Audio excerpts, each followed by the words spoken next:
क्या सीजेपी प्रवक्ता सौरभ दास के पीछे पड़ी हैं कंगना रनौत? भाजपा सांसद और एक्ट्रेस कंगना रनौत के साथ चल रही बयानबाजी के बीच सीजेपी प्रवक्ता सौरभ दास ने कहा कि उनके एक दोस्त ने उनसे कहा कि वह यंग ऋतिक रोशन जैसे दिखते हैं। दरअसल द मोजो स्टोरी पर पत्रकार बरखा दत्त से बातचीत में सौरभ ने कहा कि उनके मन में कंगना के प्रति कोई निजी दुश्मनी नहीं है। सौरभ ने कहा कि उन्होंने अपनी इंस्टाग्राम स्टोरी के जरिए भी कंगना से शांत रहने और बैठकर बातचीत करने की अपील की थी।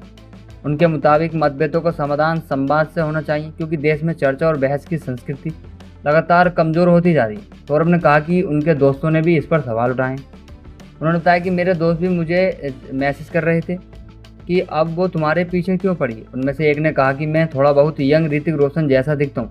हालांकि इस पर सौरभ ने अभी तक हैरानी जताई है। जब सौरभ से पूछा गया कि वह कंगना के साथ कॉफ़ी पर मिलना चाहेंगे, तो उन्होंने कहा कि उन्हें इससे कोई आपत्ति नहीं है। उनके मुताबिक उनके मन में किसी के लिए, यहाँ तक कि भाजपा सांसदों के प्रति भी कोई व्यक्तिगत दुश्मनी नहीं है।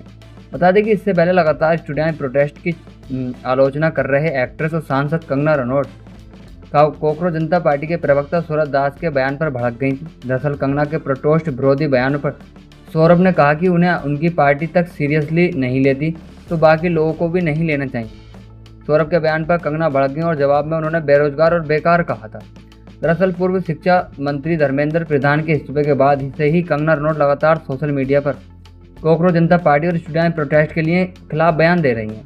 मंगलवार को कंगना ने सोशल मीडिया पर लिखा था कि प्रदर्शनकारियों को आम लोग उनकी गंदी और अपमानजनक रीलों की वजह से सड़कों पर पीट रहे हैं और गालियां दे रहे हैं। उन्हें समझना चाहिए कि जब बोलते हो तो सुनना भी पड़ेगा। अगर तुम सार्वजनिक संपत्ति को नुकसान पहुंचाते हो तो वहीं जनता भी तुम्हें नुकसान पहुंचाएगी। अगर तुम्हें देश और पक्ष से समस्या है, तुमने सार्वजनिक रूप से खूब गंदी गंदी गालियाँ दी हैं, तो अब उनकी भी सुनो। जो इस देश से प्यार करते हैं और इस सरकार को वोट की ताकत से लेकर आए, क्योंकि बोलने का हक उन्हें भी है। अब रोने वाली कोई बात नहीं।